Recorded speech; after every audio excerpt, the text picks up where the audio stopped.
GST ಒಂದು ಪೈಸೆನೂ ಬಾಕಿ ಉಳಿಸ್ಕೊಂಡಿಲ್ಲ. ಕೇವಲ ಇವರು ರಾಜಕೀಯ ಮಾಡೋದ್ರೆ ಇದನ್ನ ಇಟ್ಕೊಂಡ್ಬಂದು ಬರ್ತಾ ಇದ್ದಾರೆ. ಲೆಕ್ಕ ಕೊಡಕ್ಕೆ ಹೇಳಿ ಕ್ಲೀನ್ ಆಗಿ ಬಾಯಲ್ಲಿ ಹೇಳಕ್ಕೆ ಹೇಳಿ ಅವರಿಗೆ. ಅದು ಭಾಷಣದೊಳಗೆ ಹೇಳಿದ್ರೆ ಆಗೋದಿಲ್ಲ. ನಾವು ಲೆಕ್ಕ ಕೊಟ್ಟು ಹೇಳ್ತಾ ಇದ್ದೀನಿ. ಲೆಕ್ಕ ನನ್ನ ಹತ್ರ ಇದೆ, ನನ್ನ ಇಲಾಖೆ ಇದೆ. ಕೊಡ್ಲ ನಾನು 1800 ರೂಪಾಯಿ ನಮಗೆ 1800 ಕೋಟಿ ಬರಬೇಕು ಬರೀ ನನ್ನ ಇಲಾಖೆಗೆ. ಆದರೂ ಕೂಡ ಮಾನ್ಯ ಸಿದ್ದರಾಮಯ್ಯ ಅವರು ಎಕ್ಸ್ಟ್ರಾ ಮೊಟ್ಟೆ ಕೊಡ್ತಾ ಇದ್ದಾರೆ. 10ನೇ ಕ್ಲಾಸ್ವರೆಗೂ 8ರಿಂದ 9 10ನೇ ಕ್ಲಾಸ್ವರೆಗೆ ಮಿಡ್ ಡೇ ಮೀಲ್ಸ್ ಎಕ್ಸ್ಟೆಂಡ್ ಮಾಡಿದ್ದೀವಿ. ಫ್ರೀ ಯೂನಿಫಾರ್ಮು ಬುಕ್ಸು ಎಲ್ಲ ಅದೆಲ್ಲ ಕೊಡ್ತಾ ಇದ್ದೀವಿಲ್ಲ, ನಾವೇನಿಲ್ಲ. ಇವರೆಲ್ಲ ಇದು ವ್ಯವಸ್ಥೆ ಮಾಡಿದ್ರೆ ಬೇರೆ ಬೇರೆದು ವ್ಯವಸ್ಥೆಗೆ ಹೆಲ್ಪ್ ಆಗ್ತದೆ. ಅದನ್ನು ಎಲ್ಲ ಇಲಾಖೆಗೂ ಕೂಡ ಹೆಲ್ಪ್ ಆಗ್ತದೆ. ಅದಕ್ಕೆ ಕೇಳ್ತಾ ಇರೋದು. ಟ್ಯಾಕ್ಸ್ ಜಾಸ್ತಿ ಮಾಡಿದವ್ರೆ ನಾವಾ? ಗ್ಯಾಸ್ ಸಿಲಿಂಡ್ರಿಗೆ ಫ್ರೀಯಾಗಿ ಕೊಡ್ತೀನಿ ಅಂದಿದ್ರಲ್ಲ 10 ವರ್ಷ, ಈಗ 1200-300 ರೂಪಾಯಿ ಮಾಡಿದಾರಲ್ಲ, ಯಾಕೆ 2000 ರೂಪಾಯಿ ಕೊಟ್ಟಿದ್ದು? ಅವ್ರಿಗೆ ಸಹಕಾರ ಆಗ್ಬೇಕಂತ. ಬಡವ್ರ ಮನೆ ಬೆಳಕು ಮಾಡಿದ್ದಕ್ಕೆ ತಪ್ಪ?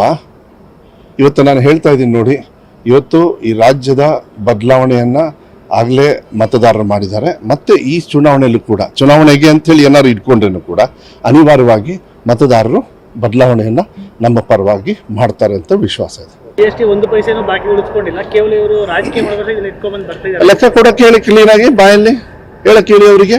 ಅದು ಭಾಷಣದೊಳಗೆ ಹೇಳಿದ್ರೆ ಆಗೋದಿಲ್ಲ. ನಾವು ಲೆಕ್ಕ ಕೊಟ್ಟು ಹೇಳ್ತಾ ಇದ್ದೀನಿ. ಲೆಕ್ಕ ನನ್ನ ಹತ್ರ ಇದೆ, ನನ್ನ ಇಲಾಖೆ ಇದೆ. ಕೊಡ್ಲ ನಾನು 1800 ರೂಪಾಯಿ ನಮಗೆ 1800 ಕೋಟಿ ಬರಬೇಕು ಬರೀ ನನ್ನ ಇಲಾಖೆಗೆ. ಆದರೂ ಕೂಡ ಮಾನ್ಯ ಸಿದ್ದರಾಮಯ್ಯ ಅವರು ಎಕ್ಸ್ಟ್ರಾ ಮೊಟ್ಟೆ ಕೊಡ್ತಾ ಇದ್ದಾರೆ. 10ನೇ ಕ್ಲಾಸ್ವರೆಗೂ 8ರಿಂದ 9 10ನೇ ಕ್ಲಾಸ್ವರೆಗೆ ಮಿಡ್ ಡೇ ಮೀಲ್ಸ್ ಎಕ್ಸ್ಟೆಂಡ್ ಮಾಡಿದ್ದೀವಿ. ಫ್ರೀ ಯೂನಿಫಾರ್ಮು ಬುಕ್ಸು ಎಲ್ಲ ಅದೆಲ್ಲ ಕೊಡ್ತಾ ಇದ್ದೀವಿಲ್ಲ, ನಾವೇನಿಲ್ಲ. ಇವರೆಲ್ಲ ಇದು ವ್ಯವಸ್ಥೆ ಮಾಡಿದ್ರೆ ಬೇರೆ ಬೇರೆದು ವ್ಯವಸ್ಥೆಗೆ ಹೆಲ್ಪ್ ಆಗ್ತದೆ. ಅದನ್ನು ಎಲ್ಲ ಇಲಾಖೆಗೂ ಕೂಡ ಹೆಲ್ಪ್ ಆಗ್ತದೆ. ಅದಕ್ಕೆ ಕೇಳ್ತಾ ಇರೋದು. ಟ್ಯಾಕ್ಸ್ ಜಾಸ್ತಿ ಮಾಡಿದವ್ರೆ ನಾವಾ?